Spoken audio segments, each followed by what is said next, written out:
No vídeo de hoje eu vou falar em como eu era ingênuo no meu início motociclístico.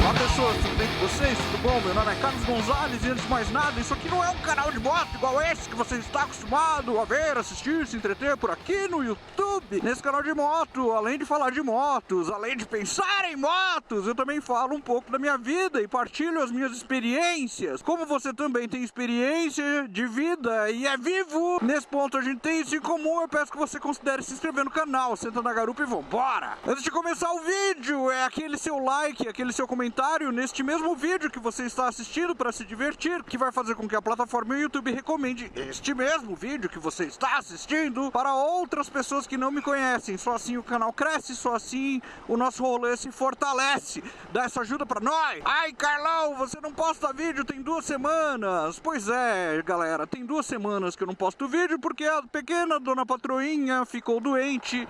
E como vocês bem sabem, quem cuida da pequena dona patroa sou eu. Sou eu que fico acordar de madrugada, levo no médico, ver se tá respirando e coisas do tipo. Não vai pra escolinha, eu fico com ela durante a tarde, consequentemente o meu momento de pra produção de conteúdo ele inexistiu. E depois que ela ficou bem, tudo certo, tudo jóia, aí imagina assim, sou eu que cuido das rotinas da casa também. Nossa, imagina como fica uma casa de uma família, sendo que você não coloca a mão e não mexe na rotina da casa por 1 semana e meia. Estava o caos, e aí eu tive que lavar um monte de roupa, fazer um monte de coisa pra fazer com que tudo funcionasse. Satisfações dadas, vamos pro vídeo. Vamos pro vídeo nada, porque daqui a pouco eu tô chegando aqui no banco, eu preciso desbloquear um cartão, porque o chip do meu cartão quebrou e eu tô com um cartão que eu recebi do banco já tem, sei lá, cara, já tem 1 ano e eu não desbloqueei porque eu achei bacana não usar o cartão, porque assim eu não usava o cartão de crédito, não comprava guitarras, não comprava equipamentos e guardava dinheiro no banco, uma coisa que é sempre interessante quando você não tem dinheiro. Já volto.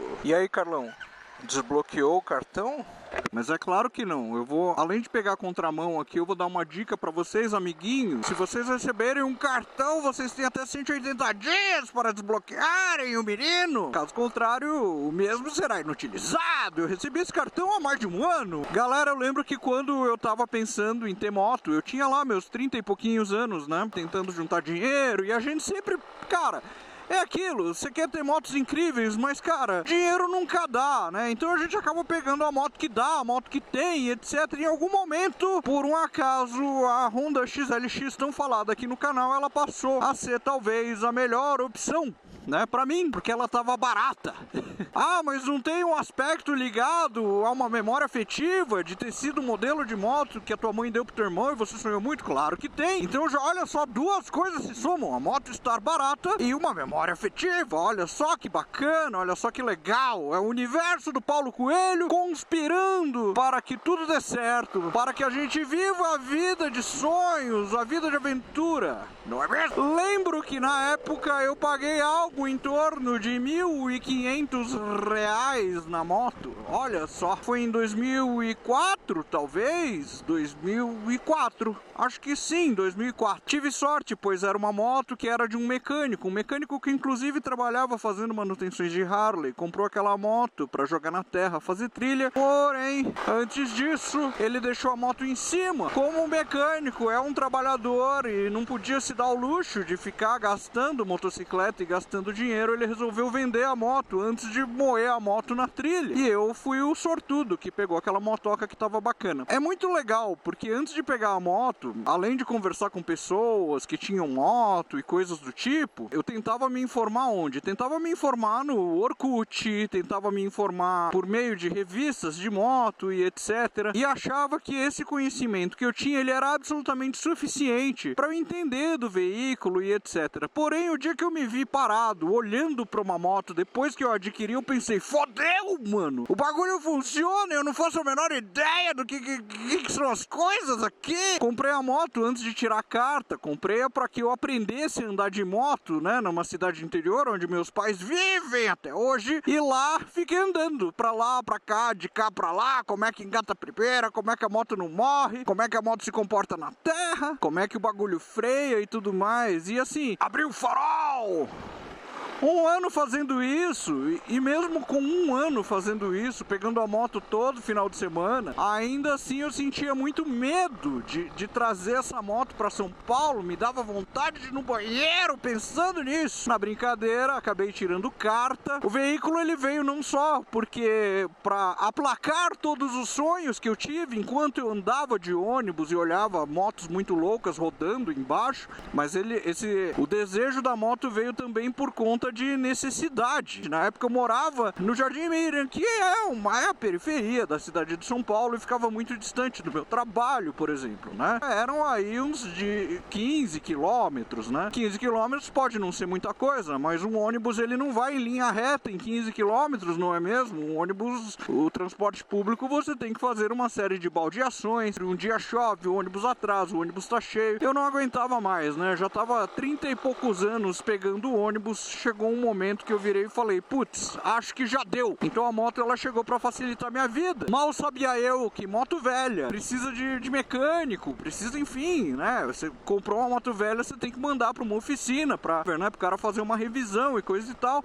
Porém, o fato da pessoa ter me vendido e falar eu sou mecânico, eu acabei acreditando que eu não precisava mandar em oficina nada, porque já bastava o mecânico lá, né? Então eu comprei a moto e comecei a rodar com o óleo que ela tinha. Eu sei que um dia, a moto parada lá na casa dos meus pais, meu pai pegou um óleo qualquer de carro e colocou dentro da moto, porque era uma prática da década de 80, década de 70, as pessoas faziam isso. Óleo é óleo, põe aí, mano! E aí a moto começou a fumar pra caramba, e aí que eu comecei a perceber que óleo é uma coisa séria, não dá pra brincar com óleo.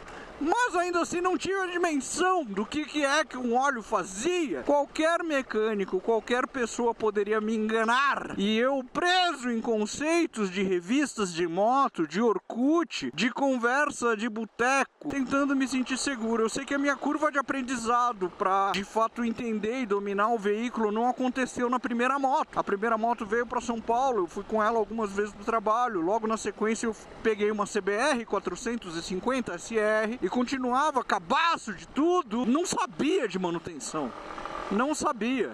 Tá? Essa é a real. De repente, sei lá, a moto ia rodar 2 anos e ela tá rodando com o mesmo óleo, nesse nível, assim, só ia pôr gasolina. Não sabia do esquema de calibragem de pneu. Isso eu já tava com a CBR 450 SR na mão. Caramba, já tava indo pro meu 2º ano andando de moto e, cara, todo o tempo que eu fiquei com a XLX eu nunca calibrei o pneu da moto. 1 ano! Ainda bem que ela tava boa, né? Ainda bem que os bicos estavam bons. Eu vendi a moto sem calibrar o pneu da moto nenhuma única vez. O nível de ingenuidade, de desconhecimento, de ignorância. Enfim, voltando à CBR, nela, alguns meses depois de estar com ela e etc, curtir a moto, eu fui inventar de pegar uma estrada e me acidentei, né, na estrada, ferrou a moto inteira e aí começa a minha aprendizagem ou o meu aprendizado ligado à moto, porque eu precisei de fato desmontar as partes quebradas. Eu verifiquei e vi o que era uma bengala torta, comecei a prestar atenção, né, para ver se os aros estavam bacana. Refiz a elétrica daquela moto, acreditem, por necessidade, né, porque a moto ela ficou em frangalhos lá no interior, na casa dos meus pais, e basicamente eu e meu pai nós desmontamos a moto, compramos as peças originais e montamos a moto de novo, assim, numa época que ainda existia peça para CBR 450 SR. Acho que hoje deve estar mais difícil. Então lá foi meu primeiro aprendizado, assim, sabe? Do tipo assim, então legal, essas partes móveis que se encaixam, elas funcionam desse jeito. Minimamente eu sei colocar e tirar. Minimamente eu aprendi nessa brincadeira a começar a dominar a equalização de carburadores, né? Que era uma coisa que na XLX 250 nem pensava a respeito. Essa foi a moto que me fez prestar um pouco mais atenção e ter um pouco mais de domínio sobre o veículo. Nessas vem uma Yamaha Phaser 250, porque justamente pela minha ingenuidade e desconhecimento, depois de ter remontado a CBR 450 e a moto tava tinindo, acabei levando ela no mecânico e existia uma prática antiga de alguns mecânicos que era o seguinte: zoa o carburador que você tem um cliente garantido, que o cliente vai voltar sempre aqui para regular a moto. e o cara zoou o meu carburador de forma definitiva. E aí eu afirmo pra vocês, na época já não tinha, eu precisava pra resolver aquilo, pulando de mecânico pra mecânico, eu precisava de fato de um carburador novo. O cara, ele realmente desbastou o carburador, enfim, ele fez uma zoeira lá, que nunca mais a moto ia conseguir ficar no ponto perfeito. E aí nessas eu não tanquei, porque primeiro que era muito caro e segundo que não se encontrava. E aí foi nessas que vem a Fazer 250. Na Fazer 250, por mais tivesse aí alguns milhares de quilômetros nas costas, ainda era cabaço de tudo. Por mais que a experiência da CBR tivesse me feito entender um pouco mais sobre o veículo, ainda era cabaço de tudo, não entendia nada. Felizmente eu caí na mão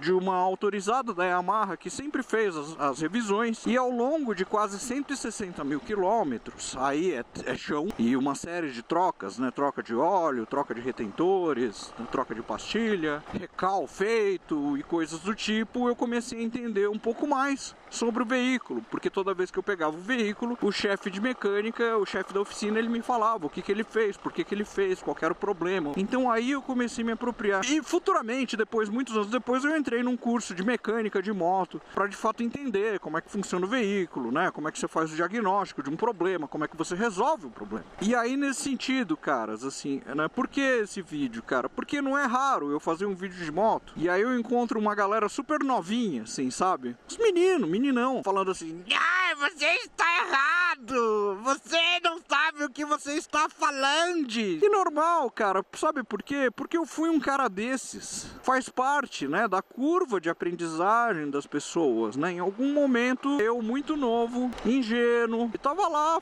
falando alguma groselha no Orkut, tava lá falando alguma groselha sentado numa mesa de bar, tava lá falando alguma groselha ligada à direção defensiva, sem saber direito o que era, ou alguma groselha ligada à equalização de carburador, sem saber de fato o que era. E é aquilo, cara, é muito fácil virar e falar que hoje em dia os meninos, as meninas não sabem o que estão falando, porque é tudo prepotente, acha que sabe. Todas as resoluções de problema, né, que eles sugerem é sempre a melhor resolução de problema, a visão que eles têm de mercado é sempre a melhor visão do mercado, porque na minha época, então, na minha época era assim também, né, na minha época era assim também, bastava eu ler a revista Duas Rodas. É isso, bastava eu ler a revista Duas Rodas, ser moderador de uma página do Orkut de Fazer 250, que eu já me sentia o cara que tinha total domínio da motocicleta. O que é uma inverdade. Até hoje tem muita coisa que eu não sei. Aliás, eu sei de menos coisa do que eu sei. Tento aprender mais, né? Ainda hoje, com quase 50 anos de idade. É uma coisa que a maturidade ensina, né? Ensina que no final das contas, no final do dia, a gente é um bando de merda que não entende de nada. Mesmo, sei lá, cara, do bagulho que eu gosto, moto. Mesmo com o curso de mecânica de moto, mesmo tendo desmontado essa moto inteira de cabo a rabo umas 2 vezes, eu afirmo pra vocês, eu não manjo merda nenhuma de motoca, cara. Eu não manjo nada de condução defensiva, sabe? E é isso, aceitar o quanto a gente é pequeno. Eu me aceitar enquanto eu sou pequeno e ver graça nisso. Não é, eu não posso falar ter humildade, mas o exercício da minha humildade eu preciso praticar sempre, sabe? Pra quando alguém fala, eu prestar atenção. E mesmo quando eu veja que a pessoa tá falando é uma enorme groselha, eu não preciso, né, virar naquele momento e levar a pessoa numa situação de constrangimento, porque eu sei mais de uma coisa do que ela, assim. Então é um exercício do convívio, né, no final das contas. Porque a gente vive com pessoas diferentes, que se constrói de forma diferente, em fases diferentes da vida. E esse é o colorido bacana da vida. E você, meu querido, quando você era ingênuo, um jovem motociclista, você falava que manjava de tudo, ficava rotando as suas verdades para todo mundo. Escreve aqui nos comentários. Quero saber da história da tua vida, quero saber de verdade. Você pode se tornar membro do canal. Ser membro do canal super me ajuda a continuar nessa produção de conteúdo, que quando não existe um lance da minha filha fica dodói, ou qualquer coisa que atrapalhe a minha produção, sim, eu produzo 3 vídeos por semana, na terça, na quinta e no sábado. E ser membro do canal te dá alguns benefícios. Adorei gravar esse vídeo pra vocês. Espero que vocês tenham se divertido. Um abraço pra vocês, até mais. Tchau, tchau.